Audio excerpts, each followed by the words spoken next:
Olá, galerinha! Olá, turminha de Jesus! Tudo bem com vocês? Vamos iniciar então mais um encontro? Hoje o encontro nosso será sobre oração.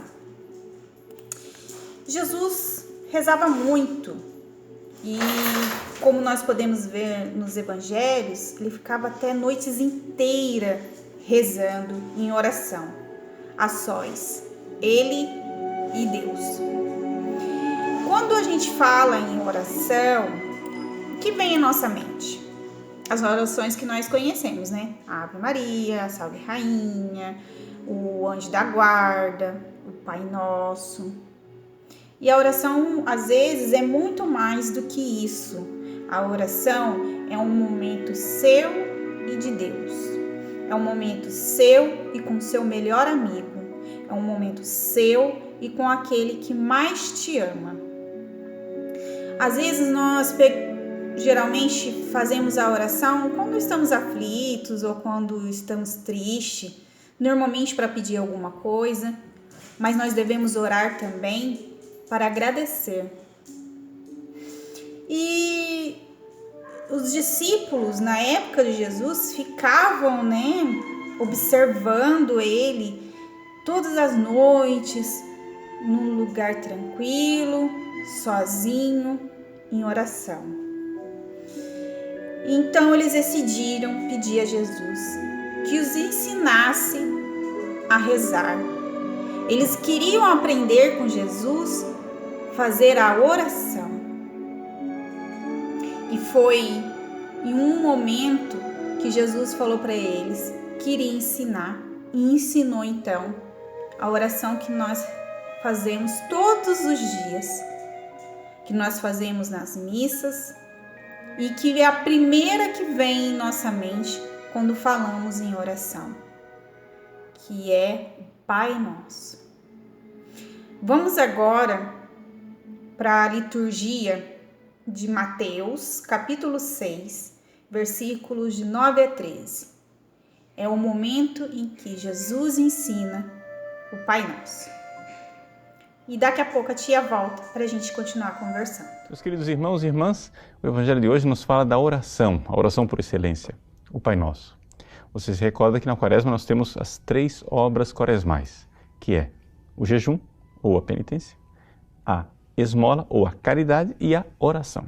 Aqui Jesus nos ensina a rezar com o Pai Nosso. O Pai Nosso ele é composto de 7 pedidos, mas os 3 primeiros são os mais importantes.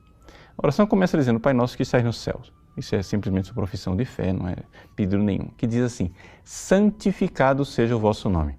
Santificar o nome de Deus quer dizer o seguinte, eu devo crer nele e querer que outros creiam no nome de Deus. Ou seja, o nome é aquilo que Deus dá a conhecer. Nome é aquilo pelo que você conhece Deus.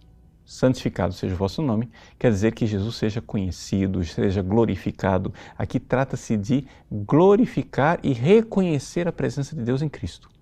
Mas no Pai Nosso, quando você for rezar, a primeira coisa, um ato de fé. Toda oração deve começar assim, com um ato de fé. A fé em reconhecer a presença de Deus em Cristo, reconhecer a presença de Cristo aqui diante de mim. Então, santificado seja o vosso nome. Quer dizer isto, um ato de fé. O segundo pedido é, venha a nós o vosso reino. Venha a nós o vosso reino quer dizer um ato de esperança. Nós queremos ir para o céu. Você começou fazendo um ato de fé, agora você faz um ato de esperança. Você diz, eu tenho uma esperança, mas a esperança não é a felicidade aqui nessa vida. A esperança não é que Deus vai fazer milagrinhos para mim aqui. A esperança é que Ele um dia me receba no céu. Ou seja, venha a nós o vosso reino. O reino que é dos céus, onde nós queremos entrar um dia, é pedir a salvação. Quanto tempo faz que você não pede a sua salvação, a salvação das pessoas que você ama? Então, se você vai rezar, comece assim, um ato de fé, depois um ato de esperança. E então o Pai Nosso diz, seja feita a vossa vontade. E aqui nós estamos com um ato de caridade. Sim, porque amor é fazer a vontade de Deus. Então, você faz um ato de caridade e diz, Senhor, eu vos amo, eu quero dobrar a minha vontade diante de vós, eu quero vos amar, Senhor, e corresponder assim ao amor de Deus que se entregou por nós e morreu na cruz. Se você fizer esses atos de fé, esperança e caridade em toda oração que você faz, você já está no bom caminho. Por quê? Porque a vida de santidade, a vida de perfeição consiste exatamente no crescimento da fé, da esperança e da caridade, que são as virtudes teologais que Deus dá para nós. Pois bem, mas você precisa de mais ajuda, você precisa de mais do que somente isto. Jesus nos ensina a pedir o pão nosso de cada dia, nos dai hoje. E o pão de cada dia, aqui na realidade, são as graças necessárias para crescer na fé, na esperança e na caridade. Ou seja, as graças, em primeiro lugar, graças espirituais. Ou seja, o pão de cada dia, antes de tudo, o pão espiritual. O pão espiritual da Eucaristia, o pão espiritual da Palavra de Deus, do conhecimento das coisas de Deus, para que eu possa crescer. E não somente isso, o pão espiritual das graças necessárias para corresponder, as virtudes infusas, os dons do Espírito Santo, tudo isso é pão espiritual. Tudo isso é o pão de cada dia que nós precisamos pedir. Precisamos pedir que nós tenhamos sempre os sacramentos, que tenhamos uma igreja fiel, que tenhamos ministros de Deus, vocações, cada vez mais. Então, esse é o pão de cada dia, espiritualmente falando. Mas nós temos também um pão material, porque afinal das contas nós não somos anjos. Nós temos também o nosso corpo. E o pão material é aquilo que nós precisamos para nossa sobrevivência. Santo Tomás de Aquino pergunta, será que é lícito pedir para Deus bens temporais, ou seja, esses bens materiais do mundo aqui? E ele responde, sim, é lícito se nós pedirmos coisas necessárias para a nossa salvação eterna. Então, os bens materiais devem servir para um propósito maior que a nossa salvação eterna. E aí, os 3 últimos pedidos, que na realidade são pedidos negativos, porque pede que Deus tire os empecilhos. O maior empecilho de todos é o pecado. Perdoai-nos as nossas ofensas, como nós perdoamos a quem nos tem ofendido. Mas depois disso, do pecado, vem a tentação. Não nos deixeis cair em tentação. E, finalmente, livrai-nos do mal. Livrai-nos do mal. Aí nós temos todos os males, desde uma dor de dente até a morte. Livrai-nos, Senhor, do mal. E, sobretudo, neste tempo de Quaresma e sempre em nossa vida, livrai-nos do maligno, porque é Ele quem está focado em perder a nossa alma. Somos nós que nos distraímos. E a oração deve focar o nosso coração no Pai, que está no céu. Deus abençoe você. Em nome do Pai, do Filho e do Espírito Santo. Amém. Vimos agora com o Padre Paulo Ricardo uma reflexão, a homilia sobre essa liturgia, sobre a oração do Pai Nosso. O Pai Nosso, ele é dividido em sete partes. As 3 primeiras partes, nós falamos que é sobre o nosso relacionamento com Deus. É que a gente fala assim, Pai Nosso que estais no céu, santificado seja o vosso nome, venha a nós o vosso reino e seja feita a vossa vontade, assim na terra como no céu. Essas 3 partes é o momento em que nós glorificamos, em que nós falamos que Ele é único, que Ele é santo, que Ele é amor e que seremos obedientes a Ele. Nas outras partes, fala das nossas necessidades, que é o pão nosso de cada dia, que é o nosso alimento, que Ele deve nos perdoar, assim como perdoamos aqueles que nos fazem mal, que nos ofendem, que não é para deixar que o mal chegue a nós, que não deixe que a gente caia na tentação e que nos livrarmos dela.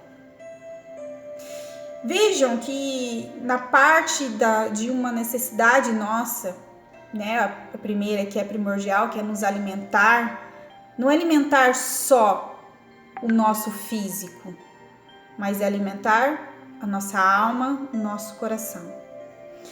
Ele também fala em perdão. Muitas vezes nós achamos que o perdão é o esquecimento. Perdão não é esquecimento. Perdão é quando a gente lembra da situação que nos fez mal, que nos magoou, que nos feriu, e nós conseguimos lembrar dessa situação e não mais sentir dor. É nós podermos olhar aquela pessoa que nos fez tanto mal em entender, em lembrar dos momentos difíceis, mas aquilo lá não doer mais, não te fazer mal. Aquela presença daquela pessoa não te trazer nenhuma perda. O perdão é muito difícil, nós devemos praticar todos os dias. Nós devemos refletir sobre isso todos os dias. Porque não é difícil só a gente perdoar. O difícil também é a gente pedir o perdão. Reconhecer que também nós podemos fazer mal a alguém. Que nós também podemos machucar alguém. Então, o perdão é difícil dos dois lados. E fala também de livrar a gente do mal. Porque as coisas ruins nos cercam no nosso dia a dia, desde a hora que nós acordamos até a hora de dormirmos. É aquela mentirinha, é aquela, como é que eu posso dizer, aquela resposta atravessada, aquela não ligar pro próximo, deixa ele lá, é aquele preconceito, aquele julgamento, isso é o mal. Então, nessa parte do Pai Nosso, nós pedimos que Ele nos liberte, que Ele afaste de nós isso. E também devemos praticar isso todos os dias. Não viemos ao mundo para julgar ninguém. Ninguém tem o poder de julgar o outro. Ninguém pode falar da vida do outro, porque nós não sabemos o que o outro está passando, nós não sabemos o que o outro está sentindo.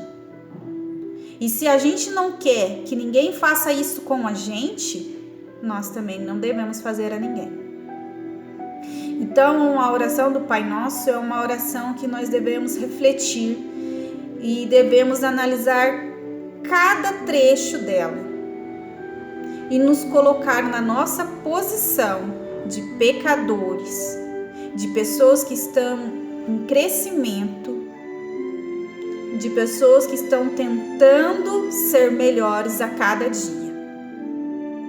Vou deixar para vocês agora a musiquinha que ensina o Pai Nosso.